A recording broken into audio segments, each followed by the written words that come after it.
If there were symbols of the Merkavah of Hashem in the base of Mikdash, here we have the Merkavah taking Eliyahu. But looking at the geography, we find something interesting. Eliyahu and Elisha go together to Gilgal. They continue on to Beit El, which, as we've noted, Ha'ai and Beit El are often mentioned together. Then we have them going to Yericho, which, as we've already mentioned, we don't hear much of Yericho from the time it was destroyed in the days of Yoshua until it was rebuilt in the times of Achab. It seems it was a small place, not built up, but perhaps outcasts would dwell in the area. Chiel, building it up in the days of Achab, is in essence reversing what was done in the times of Yoshua. It was destroyed by Yoshua and meant to remain in its state of destruction as a message for the generations to come. Then Eliyahu and Elisha arrive at the Jordan and stop the Jordan just like in the times of Yoshua, except now they're coming from the western banks of the Jordan River and crossing out of the mainland of Israel in the opposite direction of Yoshua. Can you see where we're heading with this?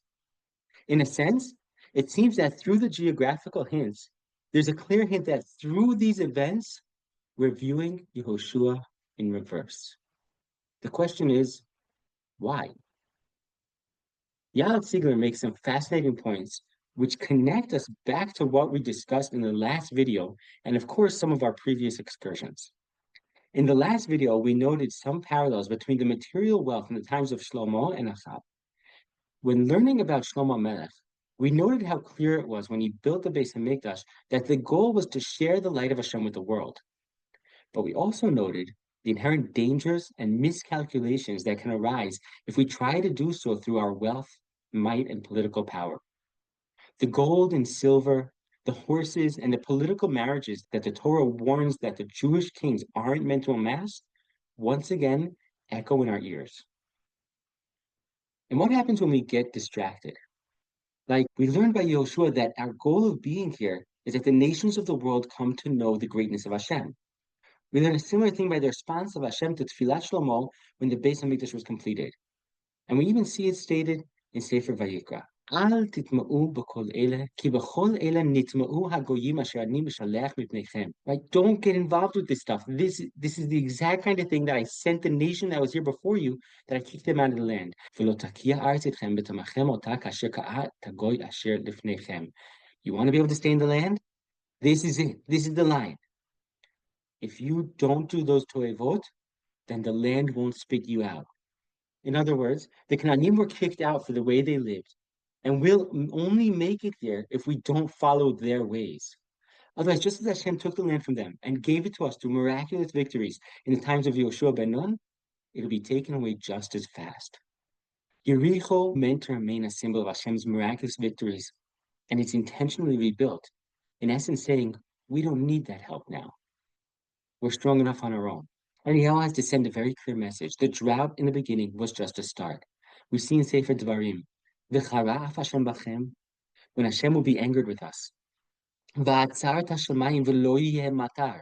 He'll stop up the heavens and there won't be rain. V'adama lo titen yivula. All of the agriculture will come to a stop. V'avatim mehera me'al ha'aretz hatova asher Hashem noten lachem. But that's just the first step. The first signs we see in the agriculture. But what this eventually leads to, if we don't fix our ways before then, is that we'll lose this incredible land that Hashem has given us. First, the drought. The land will dry up. And if you still haven't gotten the message, you'll be sent from the land like the Canaanim before you. If we don't keep our side of the deal for getting the land, then Yeshua will be reversed and we'll lose it. This time, Hashem will allow others to come in and take it from us. Bringing in the Baal and the foreign influence and lifestyle is undermining our very right to be here to begin with. And so Eliyahu portrays the message with its very being. He travels through the exciting proclamation of Yehoshua, where we finally enter the land we waited for and dreamed of, but in reverse. He crosses back to the side of the Jordan that Achav had abandoned, and from here up to Shemayim. But the interesting thing about Nevuah is that two of the main types are Nevuot Poranut, warning about punishment and even destruction in exile, and Nevuot Nechama, comforting us that in the end, it'll be okay. Of the two, the Nevuah Nechama, meant to comfort us, is the harsher one. As long as Hashem is warning us, It isn't out of anger, just a vent that we'll get what we deserve. It's so that we'll do tshuva and have it annulled.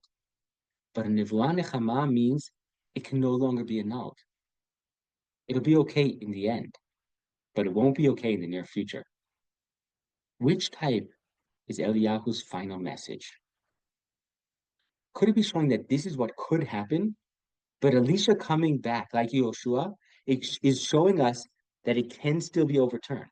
Or, as Eliyahu understood, that it's too late, that the impending destruction and exile from the spiritual decay he simply couldn't halt is just too great. He tried everything, and it simply didn't work. Elisha will come in and take over, and while it seems he'll often be more gentle, make no mistake. He's going to deliver the message to Chazael that Eliyahu wasn't willing to do on his own. He'd rather leave the world, and so he does. Chazael's mission and the aftermath following from it will lead down the steep slope towards disaster. Elisha coming back like Eliyahu could be seen as a nevuah nechama. The departure, like Eliyahu, is inevitable, and the Shekhinah will accompany us in our exile. That's the Merkavah. But in the end, it'll be okay. Elisha's return symbolizing that we'll end up returning like Yoshua. What do you think? Is it a nevuah nechama or a nevuah poranut? Do you understand it one way or the other, or maybe in some other way entirely? Let me know what you think. I'd love to hear from you. In the meantime, our adventure continues as we follow Elisha on his difficult missions ahead.